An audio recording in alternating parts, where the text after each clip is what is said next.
Bom dia, mais uma manhã com Deus, priorizando a palavra de Deus e nesta manhã do dia 17 de janeiro, nós vamos meditar de Êxodo do capítulo 5 ao capítulo 7, que a paz do Senhor encha o teu coração nesta manhã. Enfim, Deus, disse a Moisés: vou enviar Arão até você. Nós vimos isso, na leitura de ontem. Deus, o poder dos sinais, a primeira conversa, do Deus eterno, e tudo isso, Moisés tentou escapar. Tentou dizer, não posso, não consigo, Quantas vezes na nossa trajetória a gente quer também usar os mesmos argumentos de Moisés? Mas Deus não aceitou o não de Moisés. A tudo aquilo que Moisés dizia não, Deus dizia é possível. Da mesma forma hoje, tudo aquilo que você acha que é possível, Deus diz é possível. Tudo podemos, mediante a nossa fé em Deus. Muitas vezes é impossível para nós, mas para Deus todas as coisas são possíveis. Ele é um Deus de milagre. E Êxodo nos ensina isso. Quando o homem está no limite dele, sabe? Quando o homem diz não dá mais, Deus diz sim, é possível, E aí nós vamos ver aqui do capítulo 5, que Moisés e Arão falam com Faraó. Isso mesmo. Depois disso, Moisés e Arão foram ver a Faraó e declararam: assim diz o Senhor, o Deus de Israel: deixe o meu povo sair para celebrar uma festa em minha honra no deserto. E sabe o que Faraó diz? Quem é o Senhor? Retrucou Faraó. Por que devo dar ouvidos a ele e deixar Israel sair? Não conheço o Senhor. Não deixarei Israel sair.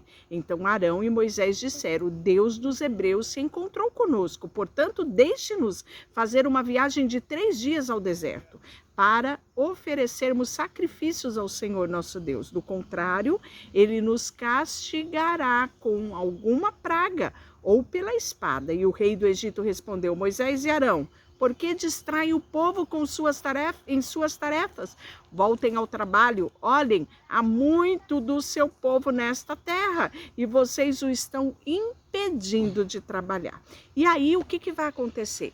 Faraó vai trazer mais opressão ao povo, dizendo: se eu der folga para eles, eles vão dar ouvido a Moisés, Então, naquele mesmo dia, Faraó deu as seguintes ordens aos capatazes egípcios, aos supervisores israelitas: não forneçam mais palha para o povo fazer os tijolos. No entanto, vocês vão continuar a exigir a mesma quantidade de tijolo, para que eles produzam a mesma quantidade. Isso está no versículo 7 do capítulo 5, Ou seja, aumentou a carga de trabalho. Os capatazes e os supervisores saíram e formaram ao povo. Assim diz Faraó: vocês não receberão mais palha? Saiam, juntem onde puderem encontrá-la. No entanto, continuarão a produzir a mesma quantidade de tijolos que antes. Então o povo se espalhou por toda a terra do Egito para juntar palhas que sobrava da colheita. Enquanto isso, os capatazes egípcios continuavam a pressioná-los. Completem sua cota diária de tijolos, como fazia quando nós lhe fornecíamos palha, e com isso açoitavam. Não era somente a pressão por palavras, vinha também os açoites aos supervisores israelitas. Como eles não podiam açoitar o povo, eram muitos, eles açoitavam os supervisores, porque aí os supervisores, tornavam cada vez mais exigentes, mais carrascos, com o seu próprio povo, causando uma revolta entre os israelitas, E aí os supervisores foram suplicar para Faraó: por favor, não trate seus servos dessa modo. Não recebemos palha, mas os capatazes continuam a exigir: façam tijolos, somos açoitados constantemente. Mas a culpa é do seu próprio povo. Faraó, porém, gritou: vocês são preguiçosos, preguiçosos, por isso andam dizendo: deixe-nos oferecer sacrifício ao Senhor. Voltem agora mesmo ao trabalho, não receberão palha, mas terão que produzir a mesma cota de tijolos. Ou seja, continuou a mesma opressão, ou melhor, pior ainda, né? E quando os supervisores ouviram: vocês não poderão reduzir a quantidade de tijolos produzida no dia, perceberam que estava em sérios apuros, né? E ao sair do palácio de Faraó, eles encontraram quem? Moisés e Arão, e que os esperava do lado de fora. E eles disseram aos dois irmãos: o Senhor os julgue e os castiguem por terem feito Faraó e seus oficiais nos odiarem, né? Então aí você está vendo uma revolta desses supervisores, desses capatazes israelitas, porque eles sentiam na pele, eram eles que recebiam os açoites, né? E aí nós vamos ver que Moisés voltou ao Senhor, né, diante daquela pressão, e Moisés realmente repassa toda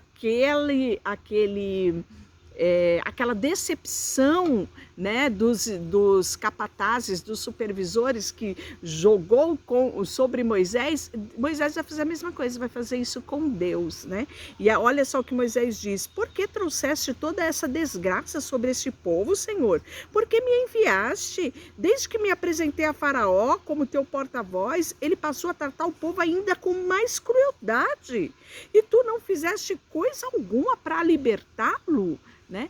E eu olho para isso e eu vejo que quantas vezes nós também fazemos isso, né?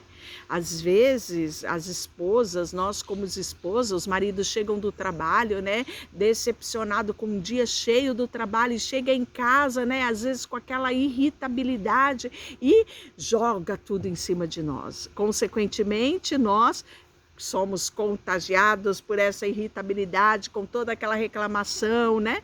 Fazemos o quê? Jogamos para frente. Muitas vezes os filhos são alvos disso, né? E às vezes estamos tão contaminados que quando chegamos no trabalho no dia seguinte, vamos também continuar despejando isso, né? Aqui nos mostra a humanidade que Moisés tinha, apesar de ser um grande líder. E nós vamos ver que no decorrer dessa trajetória do Êxodo, Moisés vai aprender a lidar com isso, né? Como que ele podia não ser contaminado com as reclamações do povo, com os burburinhos, né? E nós precisamos também aprender na nossa trajetória. As queixas, a murmuração pode chegar até você, mas ela não pode se alojar em você e você passar a ser portador, reproduzir isso em outra pessoa. Isso pode vir até você, mas ela tem a fim em você, né? Deus nos ensina através da circunstância. Ele não tira a circunstância, ele nos ensina através dela. E nós vamos ver isso acontecer nessa trajetória do povo. As promessas de libertação continuam de pé, independente dessas circunstâncias. Veja só, então o Senhor disse a Moisés: agora você verá o que eu vou fazer a Faraó. Quando ele sentir o peso da minha mão forte, deixará o povo sair. Sim, pelo peso da minha mão forte fará o povo ir embora desta terra. E aí Moisés pensou: uau, amanhã nós iremos embora, Deus disse. Mas tudo tem o seu tempo, não é? E às vezes pensamos que está tardio a providência de Deus, né? Eu acho que passou isso na cabeça de Moisés por muitas vezes. E aí, Deus também disse a Moisés: eu sou Yahvé, o Senhor. Apareci a Abraão, Isaque e Jacó como Deus Todo-Poderoso, né? Em algumas versões fala como El Shaddai. El Shaddai é o Deus Todo-Poderoso. Mas não lhe revelei o meu nome, Yahvé. Estabeleci com eles a minha aliança, mediante o qual prometi lhe dar a terra de Canaã. Olha só. Deus falou isso para Abraão: sai da tua parentela, do meio do teu povo e vai para uma terra que eu te mostrarei, de te farei uma grande nação. Então Abraão já sabia que em Deus havia uma Canaã, e Deus continua dizendo isso aqui tanto tempo depois a Moisés. Então percebe que há um processo e em toda circunstância Deus nos ensina até chegarmos a Canaã. Esteja certo que ouvi gemidos dos israelitas, que agora são escravos dos egípcios, e me lembrei da aliança que fiz com ele. Ou seja, o que Deus está dizendo: nenhum choro, nenhuma lágrima passa desapercebido. Eu sei, nada foge do meu controle, eu estou ciente de cada acontecimento. Como isto é tranquilizador ao meu coração e ao seu coração, não é? Muitas vezes quando eu leio a palavra, eu digo: Deus, obrigada pela segurança da tua palavra, porque em ti eu posso descansar, independente das circunstâncias. Sabe o que eu quero dizer para você? Vai ter horas que em meio aos noticiários, em meio às circunstâncias da sua realidade, a sua alma vai querer entrar em desespero. É nessa hora que você olha para a palavra de Deus e diz: Senhor, em ti eu tenho a segurança para prosseguir confiando. Que lindo, não é? Isso você só consegue priorizando a palavra de Deus. Tá vendo como é importante todos os dias você meditar nela? Foi o conselho que Deus deu a Josué, né? Se você estava comigo na leitura do ano passado, você lembra disso. Se você não estava, espere cenas do próximo capítulo. Quando chegarmos em Josué, você vai ouvir este conselho de Deus. Medita nesta palavra de dia e de noite. Esta é a importância. Sobrevive não são os mais fortes, mas aqueles que priorizam a palavra de Deus, aqueles que confiam, aqueles que creem, aqueles que vivem não pelas circunstâncias, mas pela palavra de Deus. E aí nós vamos ver que Moisés transmitiu ao povo esta mensagem do Senhor. Sabe onde está isso? Capítulo 7, versículo 9, né?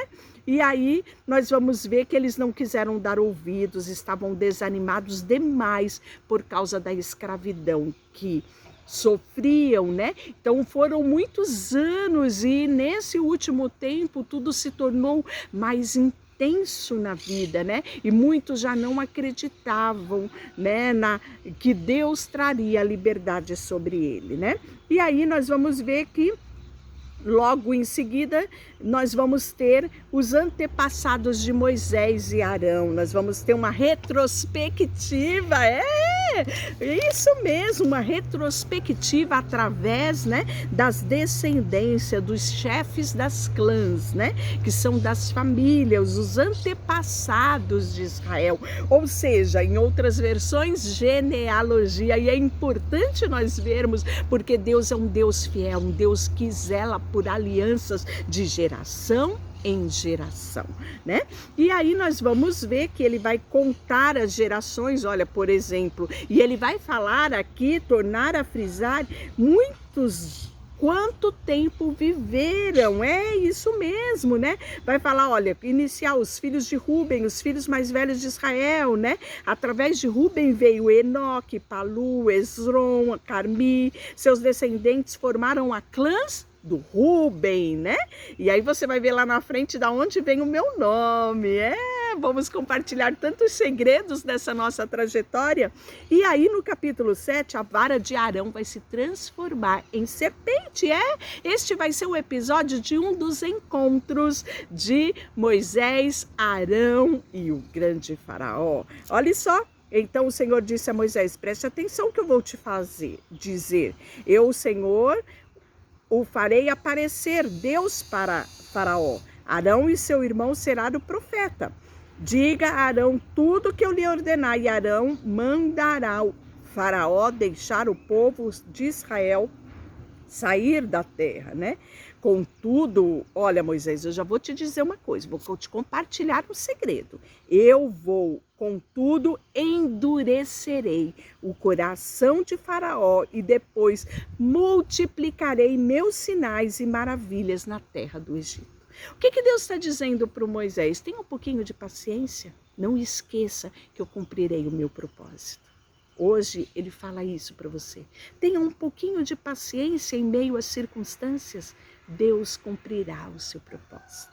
Ele fará sinais e maravilhas para aqueles que continuam firmes na sua fé, no seu propósito. E aí ele fala, quando eu levantar minha mão e tirar os israelitas do meio dele, os egípcios saberão que eu sou o Senhor. Nós vamos ver lá no final que muitos egípcios resolveram acompanhar o povo de Israel na peregrinação. Sabe por quê? Porque conheceram um Deus todo-poderoso e era impossível continuar no Egito conhecendo Deus que prometeu Canaã.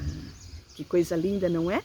Durante a sua trajetória, o seu testemunho farão muitos abandonarem o Egito e decidirem por Canaã. Vê a importância da sua trajetória? Então não desanime. A minha mensagem hoje para você é: não desanime, persevere. E aonde você encontrará forças? Na palavra de Deus. Deixa eu orar por você. Senhor, nesta manhã colocamos diante de Ti o nosso coração, a nossa vida. Quero nesta manhã orar para que, Senhor, aquele que está fraco e desanimado seja fortalecido no Senhor e na força do Teu poder. Senhor, dá ordem aos Teus anjos em nosso favor, para nos pegar pela nossa mão direita e nos ajudar na nossa trajetória. Que cada um dos meus irmãos, cada pessoa que está nesta manhã ouvindo a Tua palavra ou até mesmo no decorrer do dia, sejam fortalecidos, Pai, através da Tua palavra. Sejam cheios de ânimo para prosseguir confiando em Ti. Colocamos diante de Ti tudo o que temos e somos, em nome de Jesus. Amém. Deus te abençoe.